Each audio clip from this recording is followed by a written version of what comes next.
In this video, I am going to explain anatomy and function of psoas minor.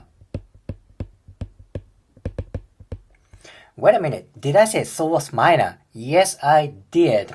There's such a famous muscle that is called psoas major that is here. That is major. You know, if there is a muscle name called major, there should be minor. Yes, there is psoas minor. In this picture, it's a little bit hard to see because it's old picture. This is psoas minor. Let me explain its origin, insertion, and function. As the name of this muscle suggests, it's smaller than psoas major. Okay, where does it originate from? That originates from thoracic spine and lumbar spine. That originates from T12 and L1. T12, that is the most inferior part of thoracic spine, and L1, that is the most superior part of lumbar spine. Okay, T12 and L1 plus intervertebral disc between these two guys. Basically, two spines and intervertebral disc. Let's say disc here.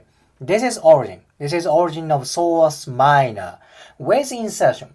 Insertion is around pelvis. Imagine there's pelvis right here. This part is called iliopubic eminence.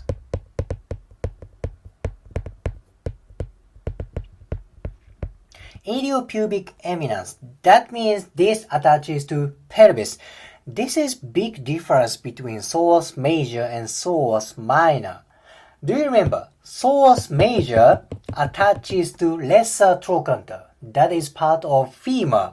However, psoas minor attaches to pelvis. Okay? Psoas major attaches to femur. That means psoas major can move hip joint. On the other hand, psoas minor attaches to pelvis. Thus, this guy cannot move hip joint. Then, what is function of psoas minor? Good question. That is trunk flexion. Trunk flexion, that is basically sit-up movement. And maybe because psoas minor attaches to spines, and if this muscle contracts unilaterally, that means one side contraction. When this muscle contracts on one side, that may do trunk side bend. You don't find this kind of function in anatomy book nor anatomy website, but theoretically, because this muscle attaches to spines and its own lateral part, that may do side bend. That makes sense, right? So side bend is my theory, my opinion. So I don't know what anatomy books or anatomy literature says. I didn't look up every single detail about anatomy article. So please note, side bend, this is my opinion. Well, this is origin, insertion, and function of psoas minor. Question is, does this muscle exist for every single people? No, it is not. Literature said it exists up to about 60% of population. About 60.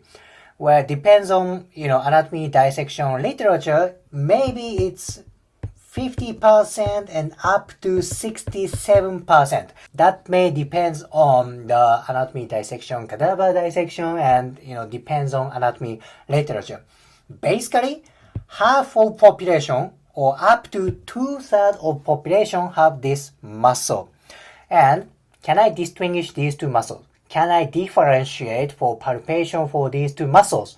Answer is I don't know. I don't know how to differentiate these two muscles. So if anybody knows how to differentiate, how to palpate psoas minor, please write down a comment on comment section. I would like to know that. Now, let me draw the picture in this picture because this is more clear picture. So imagine there's a psoas minor origin here and it's thin muscle and it attaches to pelvis right here. This is psoas major. This is hip muscle. And imagine there's psoas minor right here.